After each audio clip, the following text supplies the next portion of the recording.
우리는 생각할 때 골리앗만 이기면 다 끝날 줄 알잖아요. 그죠?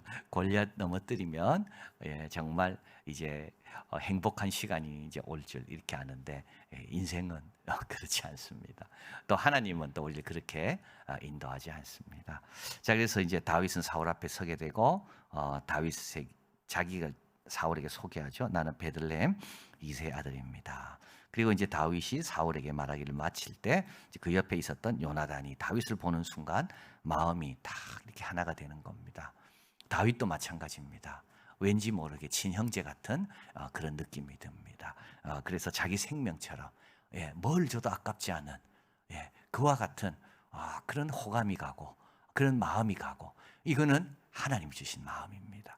왜냐하면 다윗에게 유일한 선물은 사실 요나단이거든요. 다윗이 얼마나 힘들었습니까? 다윗은 다 포기하고 싶었습니다. 이때 힘있게 붙잡아주는 사람이 누구냐면 요나단입니다. 그래서 참 이제 사울 이제 궁에 들어갔을 때 정말 다윗이 마음을 탁 터놓고 다 고민도 이야기하고 또 진정으로 다윗을 조언도 해주고 다윗을 이해하는 유일한 한 사람, 그 사람이 누구냐면 요나단인 겁니다. 그래서 참 하나님께서 이렇게 다 예비하고 계시는 거죠. 그래서 사울 왕처럼 다윗을 미워하는 사람만 있는 게 아닙니다. 세상에는 나를 위해서 나를 이해하고 참 나를 격려하고 내가 힘들 때 나를 붙들어줄 요나단 같은 사람을 하나님께서 다 숨겨두신 거죠. 자, 그래서 이제 생명같이 여기고, 그리고 이제 요나단이 다윗을 생명같이 사랑하며 더불어 언약을 맺습니다. 이제 정치적인 위탁을 합니다. 서로 지켜주고 어려울 때 도와주자. 나도 그렇게 할 거고 너도 그렇게 도와주라. 아직 어려움은 오지 않았습니다. 그래서 어려움이 왔을 경우, 네한테 올 경우 내가 도울 거다. 내한테 올 경우 너도 도와라. 아직 어려움은 안 왔습니다. 이걸 가리켜서 베일 오브 이그너런스라 그러죠. 무지의 장막에 둘이 있습니다. 이제 앞으로 장막이 거쳐지면 서로에게 어떤 일이 전개될지 모릅니다. 그러나 약속하는 거죠. 어떤 일이 전개되더라도 네가 힘들면 내가 도와주고 내가 힘들면 네가 도와라. 이렇게 이제 무지의 장막 뒤에서 서로 이제 약속을 굳게, 이제 이건 자발적인 겁니다. 서로 좋아하니까, 서로 귀한 걸 아니까 이렇게 이제 언약을 맺고, 요나단은 자기가 입었던 겉옷을 벗어 다윗에게 줍니다. 이 겉옷이라는 것은 어떻게 보면 굉장히 이거는 어떤 상징적인 뜻이 있습니다. 그래서 요나단은 왕위를 자기가 아니라 다윗에게 맞다는 이런 것을 이제 느꼈다고 봅니다. 그래서 엘리야의 겉옷을 누가 줍습니까? 엘리사가 줍거든요.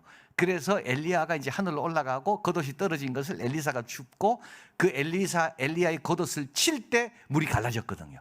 그 말은 뭐냐 하면 이제 누가 대를 이어가는가, 이게 바로 겉옷을, 그 사람이 입었던 겉옷을 내가 입는 겁니다. 그래서 이제 요나단이 자기 겉옷을 줬다는 말은 이거는 이제 사실은 하나님께서 다윗에게 사울 다음은 너다라는 것을 은연중에 가르쳐 주시는 이런 행동입니다. 그리고 이제 군복, 칼, 활, 띠도 다 주게 됩니다. 요나단이 보니까 다윗처럼 이렇게 훌륭한 장수에게 아무것도 없거든요. 짝대기 하나 있고 물맷돌 있고 이런 거 아닙니까? 그러니까 요나단이 당신은 그런 거 입을 사람이 아니다. 당신에게 맞는 옷은 내가 갖고 있는 이 옷. 그래서 이제 밑에 사람이 위에 사람에게 다 이제 드리듯이 이제 요나단이 다윗을 더 빛나고 더 걸맞게 그 위치에 맞게끔 그걸 도와주는 게 요나단입니다. 자, 그래서 이제 사울은 골리앗을 죽이는 자에게 사위로 삼고 재물도 많이 주고 모든 걸 면제해 주겠다고 했는데 아직까지 아무것도 안 줬습니다. 그러나 이걸 누가 주고 있습니까? 지금 요나단이 다 주고 있는 겁니다. 요나단은 다윗을 위한 하나님의 선물이다. 다윗을 보호하고 위로하고 넘어지려고 할 때 세우는 자로 하나님께서 보내신 친구. 그래서 이제 이게 진정한 친구의 역할인 거죠. 진정한 친구가 요나단 같은 자가 진정한 친구입니다. 5절에 보면 다윗은 이제 사울이 보내는 곳마다 가서 지혜롭게 행합니다. 그래서 우리 요셉하고 다윗하고 너무 비슷하다 그랬거든요. 요셉도 가는 곳마다 잘하잖아요. 보디발의 집에서도 잘하고 감옥 가서도 잘하고, 다윗도 마찬가지입니다. 가는 곳마다 잘합니다. 범사에 형통했다, 이게 요셉이죠. 다윗도 그렇습니다. 가는 곳마다 잘합니다. 왜? 하나님이 함께 하시니까. 그리고 다윗은 좋은 마음으로 일하잖아요. 좋은 마음으로, 어떤 계산적으로 일하는 게 아니라 정말 그러니까 백성들과 신하들이 그걸 다 아는 겁니다. 그래서요 참 좋아하게 됩니다. 사울의 신하들도 합당하게 여겼다. 자, 그래서 이제 6절 7절 이제 무리가 돌아옵니다. 이제 다윗이 블레셋 사람을 죽이고 돌아올 때 여인들이 이스라엘 모든 성에서 나와 노래하며 춤추며 소고와 경세를 가지고 왕 사울을 환영합니다.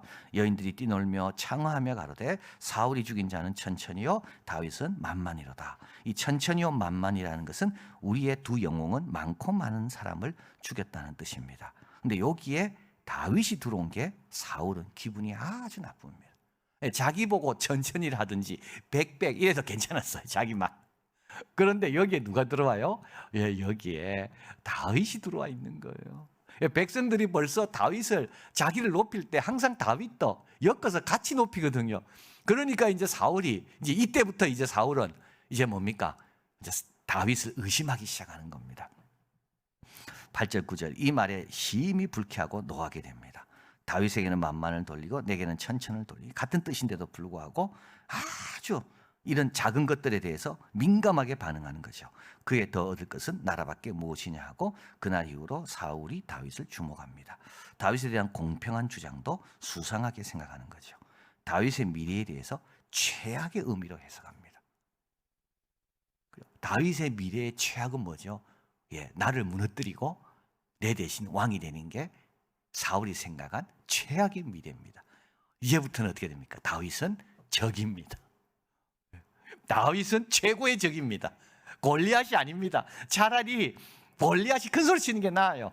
그죠? 지금은 이 이세 아들 유다 지파의 이 자기 종족 중에 제일 자기에게 위협적인 사람이 그 안에 딱 있는 거죠.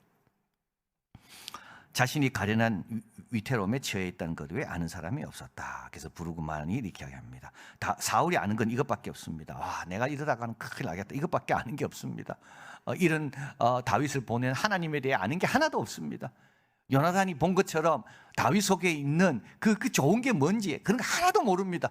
그저 아는 것은 야, 내가 이러다가 내 왕위를 뺏기겠다. 이것밖에 지금 다윗은 아는 게 없습니다. 여러분 아는 게 그것밖에 없어가 안 되는 거죠. 우리도 아는 게 좀 더 많아야지 제대로 판단을 하지. 아는 게 내가 오해하고 있는 그게 내가 아는 게 전부라면 사울처럼 되는 겁니다. 최악만 생각하는 거죠. 그게 전부라면. 자, 여기서 중요한 말이 나옵니다. 이 위태로움은 다윗으로부터 오지 않습니다. 스스로에게 온 겁니다. 나의 이 불행은 어디서 왔을까요? 그죠? 나의 이 참 이런 마음이 좀 좋지 않는 이런 건 어디서 왔을까요? 이게 다윗에게 왔습니까? 지금 사울의 이런 마음은 다윗에게 온 겁니까? 다윗은 가는 곳마다 그 나라를 잘 세우려고 왕의 통치가 잘 되려고 그렇게 백성들의 마음을 얻어서 요셉도 마찬가지죠. 요셉도 애굽이 기근에 할 때 그때 바로에게 딱 그래서 바로는 요셉 이래 바로가 이야기하거든요. 이게 바로보다도 못한 거예요, 사실은. 모든 사람이 양식을 먹으러 오면 어디로 오면 어디로 가라 그럽니까? 요셉에게로 가라. 요셉이 하라는 대로 해라. 그런데 사울은요 바로보다도 못합니다. 다윗에게로 가라. 다윗 시키는 대로 해라. 그러면 되는데요. 이 위태로움은 다윗에게 오지 않습니다. 자기에게로. 그래서 여러분 우리 마음에 그리스도로 주로 삼아 거룩하게 하는 게 제일 우선입니다. 마음의 변화를 받아야 됩니다. 새롭게 돼야 됩니다. 아버지의 선하고 기뻐하고 온전한 뜻이 뭔지를 늘 분별해야 됩니다. 이 사울이 무너지는 건 다윗이 아닙니다. 여기서부터 이제 무너지는 거예요. 사실은 제일 위태로운 사람은 다윗이죠. 사울은 뭐가 위태롭습니까 지금? 근데 그 위태로움의 근원이 어디 있냐 따라서 이겨낼 수도 있고요 무너질 수도 있는 겁니다. 사울은 그 근원을 자기가 갖고 있는 거예요. 자, 여기서 주목했다는 말은 눈을 떼지 않았다는 말이고 의심스럽게 주목했다는 말이고 이 불쾌한 마음은 평생 동안 다윗을 의심하는 결과를 가져왔고 그의 질투는 다윗의 군사적 업적, 다윗의 장점보다도 더 컸다. 다윗에 기여하는 것보다도 더 컸다. 그래서 질투하면 우리는 바보가 되는 겁니다. 질투하면 다윗의 군사적 업적이 앞으로 이 나라를 위해 할 게 많이 있는데 그것보다 뭐가 더 커요? 질투가 더 컸다. 그래서 이런 사람 통치자가 되면 안 되는 거죠. 자, 그래서 10절에 보면 하나님이 부리신 악신이 사울에게 힘있게 내립니다. 그래서 더 이제 사울은 안 좋아집니다. 안 그래도 안 좋은데, 그죠? 그전에도 안 좋았잖아요, 사울은. 근데 여기서 다윗을 향한 이런 분노와 의심과 이런 것이 더 가득 차니까 사울은 더 괴로운 겁니다. 정신적으로 사울은 더 지금 시달리는 겁니다. 그래서 집 가운데서 야료합니다. 제정신이 아닙니다. 사람 다 있는 데서요. 왕이 아무 데서나 소변 보고. 그래서 다윗이 불러오고 평일처럼 수금을 탑니다. 근데 이때는요, 이제 달라졌습니다. 옛날에는 수금을 타는 다윗이 너무 고마웠어요. 그런데 수금을 탈 때 안정되는 것 같은데 다윗의 얼굴 보는 순간 어떻게 됩니까? 주체가 안 되는 거죠.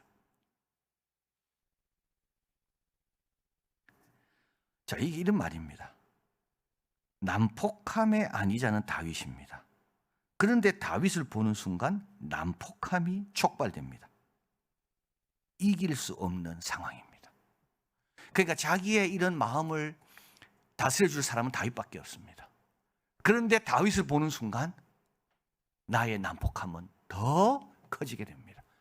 절대 이길 수 없는 상황입니다. 그래서 다윗을 받아들이든지 안 그러면 그냥 이래 살든지. 근데 이래 살기는 너무 힘들어서 다윗을 부르는데 다윗을 보는 순간 죽이고 싶고, 그래서 창을 2번이나 던지게 되잖아요. 창을 던졌으나 다윗이 그 앞에 2번이나 피하였더라. 12절, 여호와께서 사울을 떠나 다윗과 함께 계심으로 사울이 그를 두려워. 사울은 나라 다 갖고 있죠. 지금 신하들 다 자기 겁니다. 그럼에도 불구하고 하나님이 안 계십니다. 다윗은요 아무것도 없습니다. 근데도요 하나님이 함께 계십니다. 그래서 사울이 다윗을 향해 취하는 방법은 눈에 보이지 않게 하든지 제거하든지 합니다. 그러나 다윗은 가는 곳마다 지혜롭게 행합니다. 아무리 어려운 곳에 가도 지혜롭게, 거기서 싸우다가 죽기를 바랬는데 오히려 큰 승리를 하고 돌아옵니다. 여호와께서 그와 함께 계시니 사울이 다윗을 크게 지혜롭게 행함을 보고 그를 두려워하였으나 온 이스라엘과 유다는 다윗을 사랑하였으니 그가 자기들 앞에서 출입함을 인함이었더라. 그 어려운 곳에 다윗이 왔어요. 그래서요 우리 혼자 어려운 줄 알았는데 다윗과 함께 헤쳐나가니까 얼마나 이 사람들이 좋겠습니까? 이번에 그 아프가니스탄에서 미군이 철수했잖아요. 20년 동안 한 2,400명 정도 미군이 죽었습니다.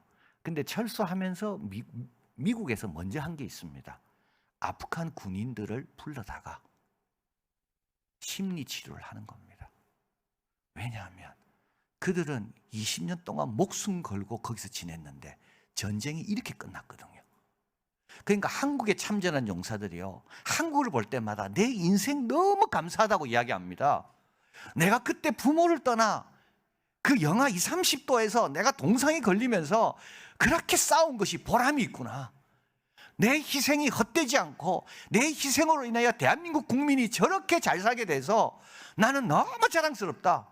그런데 정반대로 우리의 젊은이들이 가서 희생했는데 그 나라가 더 엉망이 돼버리면 거기서 희생했던, 다쳤다든지 뭐 피해를 입었다든지 그 귀한 어떤 그런 마음의 상처를 다 뺏겨 입었다든지 이런 사람들에게는 이 전쟁이 패한 전쟁이 되면 이들은 그 씻을 수 없는 그런 분노와 화가 치민다는 거예요. 그래서 소련이 이제 아프간에서 있다가 이제 철수하잖아요. 철수할 때 그 마지막 장군이 원래 먼저 철수해야 되는데 그 다리를 건너면 이제 소련 땅이래요. 그래서 다리를 딱 건너기 전에 그 다리에서 이 사람이 다 건너보내놓고 다 보내놓고, 그때 아프간은 한 100만 명 죽었고 소련은 뭐 10만 명인가 죽었대요. 그러니까 지금 미군보다도 굉장히 많이 죽은 겁니다. 예. 그리고 나서 이 사람이 다 건너보낸 다음에 자기가 마지막 강을 건너면서 이 소련 쪽은 못 보고 이 아프간 쪽을 보면서 소련을 저주했다는 거 아닙니까? 그리고 그 10만 명 이상 된 그 잃은 장정들의 부모에게 용서를 구했다는 거예요. 이 의미 없는 싸움에 당신들의 아이들이 죽었습니다. 본인도 자기 아내와 자기 아들 전쟁 중에 죽고, 물론 전쟁에서 안 죽었지만 사고로 죽고, 그래서 남은 게 없는 거예요. 여러분, 지금 이 군대들이 다윗을 좋아하는 이유가 그런 겁니다. 이 험악한 곳에 가 있는데 다윗이 와가지고 승리하니까 보람이 있잖아요. 내 수고가 헛되지 않구나. 그래서 사울은 좀 어려운 곳에 가서 좀 실패하고 오히려 막 다치고 이래 원해서 다윗을 보냈는데, 다윗은 가면 거기 있는 사람들 오히려 더 자부심을 실어주고 동기부여가 막 되고 막 승리하고 이러니까 막 사람들이 더 좋아하는 거죠. 그러니까 온 이스라엘과 유다가 다윗을 사랑하였습니다. 그가 자기들 앞에 출입함을 너무 좋아합니다. 다윗이면 어디든지 같이 갈 수 있는 거죠. 이렇게 된 겁니다. 다윗이 있어요. 그러면 아무리 어려워도 힘들어도 내가 그곳에 가서 나도 싸우겠습니다. 바로 이런 겁니다. 그러니까 사울이 안 됩니다. 다윗에게는 하나님이 함께 계시거든요. 다윗에게는 하나님이 기뻐하는 마음이 있거든요. 그러니까 사울은 아무리 다윗을 이기려고 해도 결코 이길 수가 없는 거예요. 다윗의 성공, 인기, 사랑에 비해서 결국은 사울의 상승하는 적대감입니다. 이것은 치명적이고 고통스러운 관계로 자꾸 심화되어 갈 뿐입니다. 자, 우리도 이제 다윗은 시작입니다. 다윗은 이거 시작입니다. 시작입니다. 아직 많이 남았습니다. 우리 야곱도 형 에사와 화해하고 끝난 줄 알았지만 이제 시작입니다. 디나가 강간당하고, 그죠? 예, 그 다음에 요셉이 형들에 의해서 13년 동안 알 수도 없고, 형 에사하고 만나고 화해하고 그러면 잘 될 줄 알았겠죠. 그래서 이스라엘이 된 거 아니겠어요? 그래서 12지파를 축복하는 자가 된 겁니다. 다윗도 이제 마찬가지입니다. 이제 시작입니다. 근데 걱정할 게 없습니다. 섭리에 맡기면 됩니다. 내가 왜 하필 사울 왕 같은 그런 거 아닙니다. 그냥 하나님의 섭리에 맡기면 됩니다. 거기는 또 요나단도 있잖아요. 요나단도 있거든요. 그리고 두 번째, 원칙을 지켜야 됩니다. 다윗은 철저한 원칙주의자입니다. 사울 죽일 기회 있었지만 죽이지 않습니다. 다윗은 원칙주의자입니다. 그리고 세 번째, 뭐든지 최선을 다합니다. 가는 곳마다 최선을 다합니다. 이게 공짜로 된 게 아닙니다. 자기는 노는데 백성들이 좋아합니까? 그렇지 않습니다. 그래서 여러분, 이것으로 딱 갑옷으로 무장하면 뭐 겁날 게 뭐가 있겠습니까? 하나님이 함께 하시는데요. 그래서 우리도 이 말씀 기억하고, 우리도 나 불행의 원천이 자꾸 남에게 있다고 하지 마시고 내 안에 있는 걸 빨리빨리 제거하고, 그리고 좀 더 가벼운 마음, 좀 더 자유로운 마음, 이 섭리를 붙잡으면 좀 자유로워집니다. 그리고 내가 지켜야 될 원칙, 주님의 계명들, 이런 거 잘 지키고, 그리고 이제 뭐 작은 일이든 큰 일이든 하여튼 죽게 하듯 잘 감당하면 시절을 쫓아 열매 맺는다. 이런 우리들이 되길 바랍니다.